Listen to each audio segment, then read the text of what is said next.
So ఇంకో doctor గారు, అంటే ఇప్పుడు క్యాన్సర్ సంబంధించి కొన్ని అపోహలు ఉన్నాయి. ఇది అంటే దాదాపుగా అన్ని క్యాన్సర్లు మనకు అంటే వారసత్వంగా వస్తాయని కొన్ని, ఆల్టర్నేటివ్ మెడిసిన్ పనిచేస్తుంది, హెర్బల్ మెడిసిన్ అని కొంతమంది ఇది కాంటేజియస్ అని చెప్పేసి కొంతమంది. సో మీ దగ్గరికి వచ్చే అంటే మిత్స్ ఏంటి, దానివల్ల ఏ రకంగా నష్టం జరుగుతుంది? సో మనం దాని పట్ల కొద్దిగా అవగాహన కల్పించే ప్రయత్నం. ఫస్ట్ కామన్ మిత్స్ మా దగ్గర కంటే మా పేషెంట్లు వచ్చి ఇంట్లో మనవడు మనవరాలు ఉన్నారు, వాళ్ళు మా పక్కన రాకూడదండి, మేము దూరంగా ఉండాలా, లేనే అలా మేము అందరిని ముట్టుకొని ఫస్ట్ వెళ్ళి మా పిల్లల్నే కదా ఇంట్లో ముట్టుకునేది, మా పిల్లలకి ఏం రావట్లేదు. క్యాన్సర్ కంటేజియస్ అయితే కాదు, నెంబర్ 1.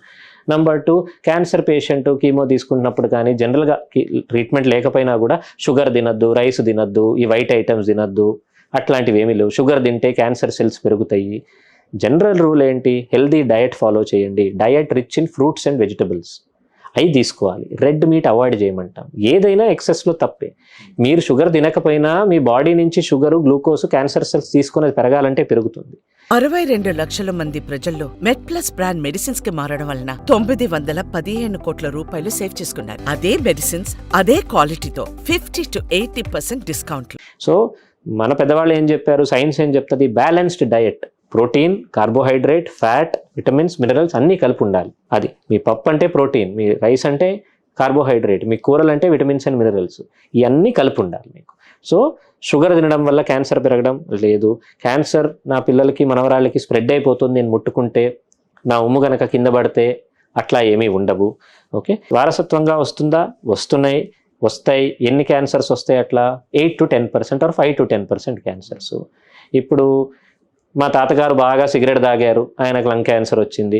నాన్నగారు బాగా టొబాకో తిన్నారు, ఆయన కూరల్ క్యాన్సర్ వచ్చింది. నాకు క్యాన్సర్ వస్తుందా అంటే ఎట్లా వచ్చింది? వాళ్ళకి ఆ హ్యాబిట్ల వల్ల వచ్చింది. అది ఎవరికి చేసినా వాళ్ళకి వస్తాయి. ఎవరికి ఇప్పుడు మీ ఇంట్లో మీ అత్తకి, మీ పిన్నికి, మీ పెద్దమ్మకి, మీ అమ్మగారికి, చెల్లెలకి, ఈ గ్రూప్లో ఎవరికైనా బ్రెస్ట్ క్యాన్సర్ చాలా మందికి ఉంది, అండాశయనం క్యాన్సర్ చాలా మందికి ఉంది. ఒకే ఆవిడకి 2 బ్రెస్ట్లలో ఎప్పుడైనా క్యాన్సర్ వచ్చింది. మగవాళ్ళకి బ్రెస్ట్ క్యాన్సర్ వచ్చే అవకాశం ఉంది.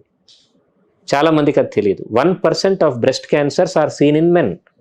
100 బ్రెస్ట్ క్యాన్సర్స్ ఉంటే 99 ఆడవాళ్ళలో ఉంటుంది, మగవాళ్ళలో ఒక పేషెంట్ మేల్ ఉంటాడు. Okay, so male breast cancer, bilateral both sides breast cancer below the age of 40 or 50, family history ఉంది మనకి, ఓవేరియన్ క్యాన్సర్ రిస్క్ ఉంది, ప్యాంక్రాటిక్, ప్రాస్టేట్ క్యాన్సర్స్ కూడా ఫ్యామిలీస్లో రన్ అవ్వచ్చు. So breast, ovary, prostate, pancreas and colon cancers ఇవి ఫ్యామిలీస్లో run అవ్వచ్చు. ఇవి కూడా 5 to 10% మ్యాక్సిమం. మిగతావన్నీ కారణాలు ఉన్నాయి మనకు, కొందరికి కారణాలు లేవు. ఓకే, అది. సో అన్ని క్యాన్సర్స్ జెనెటిక్గా అయితే కాదు. జెనెటిక్గా ఉన్నాయంటే దానికి ఎట్లా చూసుకోవాలో కొన్ని టెస్ట్లు ఉన్నాయి దానికి. ఇప్పుడు బ్రెస్ట్ ఓవేరియన్ క్యాన్సర్ అంటే బ్లడ్లో ఒక టెస్ట్ చేస్తాం, BRCA1-2 జీన్ అని. అది ఉందంటే ఆ మ్యూటేషను మీకు మీ బ్లడ్లో ఆ జీన్ ఉంది, ఆ మ్యూటేషన్ ప్రాబ్లం ఉంది, దానివల్ల మీకు బ్రెస్ట్ క్యాన్సర్ వచ్చింది. మీ పిల్లలకి రావచ్చు, మీ సిబ్లింగ్స్కి ఉండొచ్చు, వాళ్ళని టెస్ట్ చేయి. ఇంకో అపోహ ఏంటంటే జనాలు మా దగ్గరకు వచ్చి, సార్ మా అమ్మకి బ్రెస్ట్ క్యాన్సర్ ఉంది, నేను ఇది జెనెటిక్ ఉండొచ్చు కదా సార్, సో నేను వెళ్ళి టెస్ట్ చేసుకుంటానని. నీకేం లేదు కదమ్మా, నువ్వు ఎందుకు చేసుకోవాలి? మీ అమ్మగారిని టెస్ట్ చేయి. మీ అమ్మకి లేదనుకో రక్తంలో, నిన్ను టెస్ట్ చేయాల్సిన అవసరం లేదు.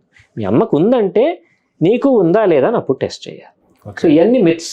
అంటే పేషెంట్ని టెస్ట్ చేయకుండా వీళ్ళు టెస్ట్ చేసుకోవడము, అందరికీ బ్రెస్ట్ క్యాన్సర్ ఉంది, ఇంట్లో ఒక అమ్మాయి ఉందంటే ఆ పిల్లకి డెఫినెట్గా వస్తుందని అట్లా ఉండవు. అంటే ఫర్ సపోజ్ సార్, అంటే ఈ ప్రభావం ఎన్ని తరాలు ఉంటుంది? అంటే ఇప్పుడు ఫర్ సపోజ్ వాళ్ళ అమ్మమ్మకి ఏదో ఒక క్యాన్సర్ వచ్చింది, వాళ్ళ అమ్మకి లేదనుకుందాం, దాంతో ఆ వారసత్వంతో తెగిపోయినట్టేనా, లేదా మనవరాలు కూడా వచ్చే అవకాశం ఏమైనా ఉందా? ఇది కొంచెం కాంప్లెక్స్ టాపిక్. ఇదంటే దీంట్లో ఏం మ్యూటేషన్ ఉంది, దీంట్లో మేము ఎట్లా చెప్తామంటే కొన్నిసార్లు జనరేషన్ స్కిప్ అయ్యే జబ్బులు ఉంటాయి. సో అంతగా అండ్ కొన్ని మ్యూటేషన్స్కి సిగ్నిఫికెన్స్ అన్సర్టన్గా ఉంటుంది, మనకు తెలియదు. సో ఇది ప్రాపర్గా జెనెటిక్ కౌన్సిలింగ్ చేసుకొని మనం ప్రొసీడ్ అవ్వాలి. బట్ జనరల్గా కామన్ మ్యూటేషన్సే టెస్ట్ చేయాలి. కామన్ మ్యూటేషన్స్ ఫస్ట్ పేషెంట్లో టెస్ట్ చేసి తర్వాత పిల్లల్లో టెస్ట్ చేయాలి. ఈ మధ్య అందరూ ఆర్టిఫిషియల్ ఇంటెలిజెన్స్ అంటున్నాం కదా, సో ఇది హెల్త్ కేర్లో బాగా ఉపయోగపడుతుంది అని చెప్పేసి, ప్రిసిషన్ కట్టింగ్ కానీ లేదా ముందస్తుగా తెలుసుకోవడం కోసం కానీ. సో అదే రకంగా క్యాన్సర్ను ముందే గుర్తించడంలో కావచ్చు, లేదా క్యాన్సర్ కళాన్ని టార్గెటెడ్గా మనం చంపడం విషయంలో కావచ్చు, ఏ రకంగా దోహదపడే అవకాశం ఉంది, ఇప్పుడు ఏ రకంగా వినియోగిస్తున్నారు, ఫ్యూచర్ నెక్స్ట్ 5 to 10 yearsలో మీరు ఎలాంటి మార్పులను మీరు ఎక్స్పెక్ట్ చేస్తున్నారు? ఏఐ హెల్త్ కేర్లో, క్యాన్సర్ కేర్లో స్పెసిఫిక్గా ఎలా ఉందంటే రేడియాలజీ కానీ పెథాలజీలో కానీ పెద్ద రెవల్యూషన్ వచ్చింది. సో ఇప్పుడు ఎన్నో ఇమేజెస్ని ఒకటేసారి స్కాన్ చేసి నియర్ అక్యురేట్ రిపోర్ట్ ఇచ్చే టెక్నాలజీ ఏఐలో ఉంది. లేకపోతే ఒక మనిషి కూర్చొని అన్ని మ్యామోగ్రామ్లు కానీ అన్ని స్లైడ్లు కానీ అతనే వచ్చి చూడాలి, అది మ్యాన్ పవర్ వేస్ట్. అది కానీ ఒక ప్రాబ్లం ఏంటంటే ఇది మనం అనుకున్నంత అంత సింప్లిఫైడ్ కాదు. ఎంత ఏఐ వచ్చినా క్యాన్సర్ కేర్లో కానీ ఎస్పెషలీ మన క్యాన్సర్ పేషెంట్స్కి కానీ మీరు అది ఇండివిజువలైజ్ చేయాలి, పర్సనలైజ్ చేయాలి. ఒకటి గుర్తుపెట్టుకోండి, మెజారిటీ ఆఫ్ ఏఐ క్యాన్సర్లో ఆర్ హెల్త్ కేర్లో వర్క్ జరిగింది is from America and China. మీరు ఆ డేటా మీ పాపులేషన్కు పెట్టలేరు.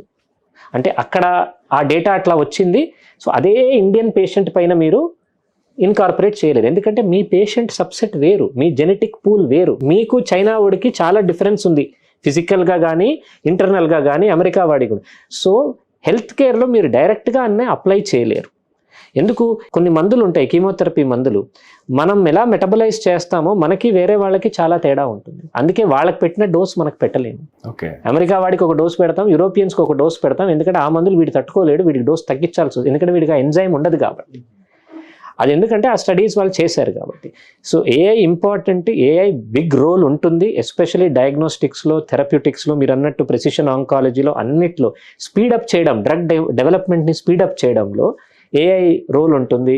ఏ డ్రగ్స్ సక్సీడ్ అవ్వచ్చని కూడా చెప్పే అవకాశాలు ఉన్నాయి, కానీ మనిషిని అయితే క్యాన్సర్లో కానీ హెల్త్ కేర్లో కానీ ఏఐ అయితే రీప్లేస్ చేయదు, చేయకూడదు.